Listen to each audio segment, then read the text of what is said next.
Marième Faye Niass de wax dëgg neex yàlla daa humilier la justice sénégalaise.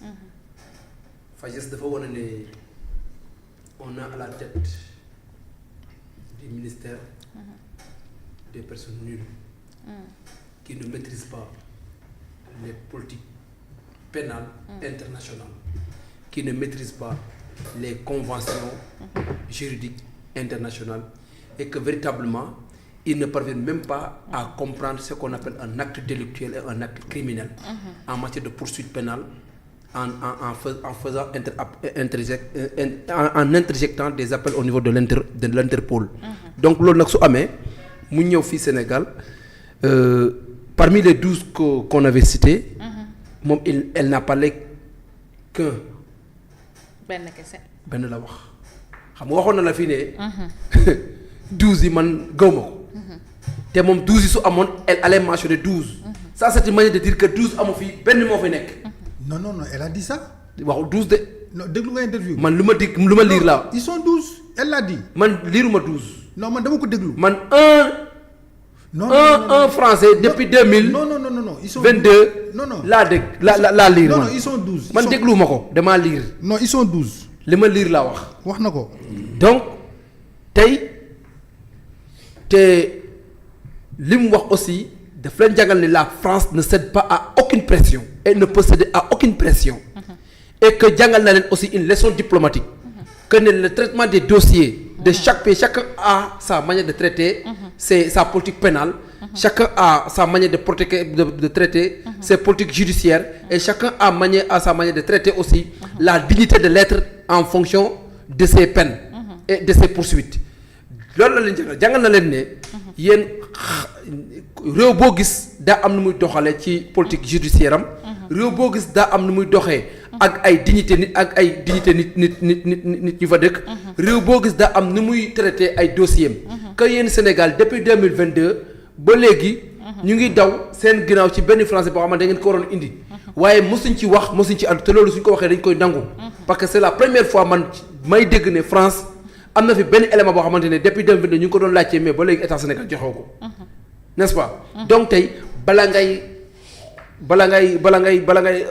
lakkale nga xodde bala ngay lakkale nga xoddee ko nga xam ma naka lañ ko wax ci wolof xoddeeku bala ngay lakkale et que véritablement tey ñoom waroon nañ xool seen bopp avant ñuy def cette communication malencontreuse parce que en réalité c'est tellement débile et c'est tellement élémentaire et primaire que ministre di dem ba ci auditoire Assemblée nationale di fay traiter un traitement des dossiers qui à la fois a un casting juridico-diplomatique diplomatico-judiciaire parce que quand on parle d'un gatsa avec un autre état c'est loolu day wane ne tu fais ingérence à la politique diplomatique et que cette politique diplomatique benn nit moo yor la clé de voûte c'est le président de la République et que véritablement waroo ko mettre dos au mur waroo ko ses ci mur bi nga xam ne dafa am wis boo du amat issue loolu tax kii su ñëwee fii waxee nu mu waxee nii day wane ne Sénégal maîtriser wuñu nu ñu war a traiter politique diplomatique maîtriser wuñu nu ñu war a mener politique judiciaire maîtriser wuñu nu ñu war a traiter la dignité et les conventions internationales pour la dignité humaine. te ñu ratissé ci ñu bokk ci ñi signé. te ñu bokk ci nga xam ne dañoo signé ay conventions. yi waaw donc tey état Sénégal bu leen la waroon def. présenter son mea culpa ne leen ñun juum nañ. xamuñu woon ne ni la war a demee. parce que su demee ba di wax ne. ah Madiambal Diagne li ñu koy toppee du acte criminel acte délictuel la. cela veut dire que donc Sénégal mais ku fi nekk maîtriser wu sax la ñuy wax. acte délictuel comme si Madiambal était un vulgaire criminel. un vulgaire criminel. waaw dañ ko war a jàpp rek coppet dañ ko war a jàpp amal ko Madiambal deful meurtre. deful viol. deful rayut yàqul. fenalu kenn luñ koy toppee c'est tellement élémentaire. que loolu noonu suñ ko doon toppee Sénégal ñu bëri kaso bala ñuy am kër. très bien parce que indi ellipse project. laajte commission ñu fay la. ñu ne da nga xam je ne sais pas quoi loolu véritablement wax dëgg la c'est l'ironie de la farce et que France man dama leen di féliciter d'abord ci seen fulla ci seen fayda gis nga man dama gëmu la pensée des pessimiste. bind naa ci livre l'Afrique un cœur meurtri par l'Occident. bind naa ci avec les afro-pessimistes et les afro-optimistes. mais man dama gëmu la théorie des afro-pessimistes mooy ne lépp lu ñu daal rek. France la lépp lu ñu daal rek Occident la man gëmuma loolu man. nit ki nee na xaj su yàbbee bukki ca doxin bala. France su yàbbee Sénégal amaan na ci ñun fu sénégalais nu ñu doxee la. donc tey ingérence France ci Afrique wala ingérence France ci Sénégal man gëmuma loolu. lu ma gëm mooy ne peuple boo gis. tu es souverain tu es digne et tu mènes tes politiques judiciaires à ta manière. Très bien. mais nag mënoo rek sa ay conventions internationales. loolu ça c'est de l'hypocrisme diplomatique. hypocrisie judiciaire mooy lan mooy ne nga ne lii du ma dina respecter le droit de la défense. dina respecter le droit de l'accusé et ñoom ci seen jëmm bopp. ñoom seen leader moo doon wax ne nit ki soo ko accusé yow mi ko accusé yaa war a uti preuve. mais ki nga xam ne yaa ko accusé yaa war a uti preuve est-ce que war nga ko jàpp rek jàpp ko ne ko coppet di ko ci kaso. dugal ci kaso pare di ko laaj ay preuve war a am présomption de bonne foi et présomption d'innocence. Très bien. mais ces droits là maintenant soo signé ay convention di koy brader di koy bafouer après beneen état kooku dem ci beneen état mais kooku est-ce qu'il est appelé à bafouer et à brader cette dignité. les présomptions de connaissance présomption de bonne foi et au tribunal.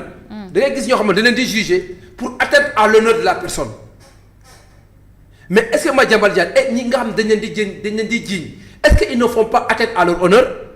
parce que jël nit ki jiiñ ko amago ci preuve nga ñeel ko taxañ ko dugal ko ci kaso. dugal ko instruction mu toog di xaar après mën na toog jékki-jékki am na koo xamante ni kañ la ko doon di barke dem bu xam barke dem mu ne kooku def na xam ñaata at ci prison bi. il a été blanchi et après mu ngi doon demander sax gars yi fay ko xam 2 milliards. donc ces genre de choses vraiment c'est à éviter il faut que l'État du Sénégal apprenne à respecter la dignité et l'intégrité des gens. de ses citoyens. et l'État du Sénégal devrait avoir au moins le minimum de reconnaissance envers ses citoyens. di leen di protéger au niveau.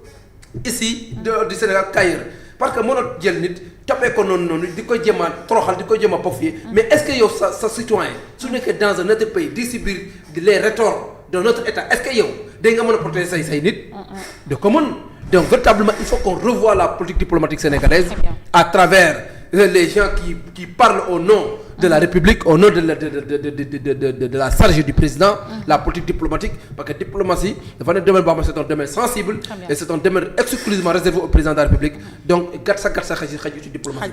suñ koy nangoo na fekkee ne gatsa la te véritablement gëm nañ ne gatsa nañ relever ambassade Sénégal aujourd'hui tey à l'instant T relever ko ne ko jëla say ne ko coppat ne ko dellu seen fee on vit le gatsa à 100% jël entreprise française yëpp mettre leen à genoux.